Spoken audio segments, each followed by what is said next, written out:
I think this is a useful conversation to have. So it looks like the World Cup, which is like a really big soccer match, is happening in Qatar. That's in the Middle East. Obviously, in the Middle East, the most prevalent religion is Islam. So people who are Muslim. And the most notable, I guess he's like agnostic atheist person, like Bill Maher. He's like a political commentator who hosts Real Time, which is like a late night talk show on HBO. I've been watching it for a while.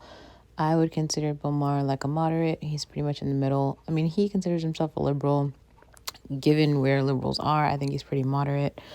Then there's so basically like Maluma, Nicki Minaj, and this other girl, I don't know her, but they made a little song that, was in touch with FIFA. And then there's just like a picture of Cristiano Ronaldo or something. I think that's his name. He's like a really big soccer player.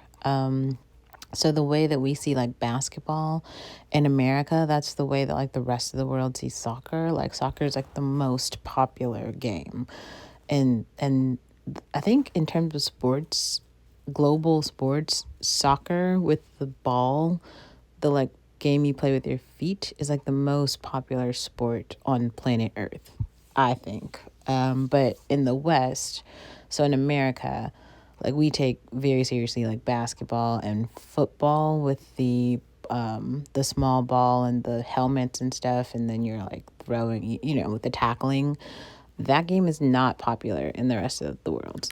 And also soccer is called football in the rest of the world. Anyway, so I think from everything that I've seen and what I know about religion, Muslims and Christians believe in a lot of the same values.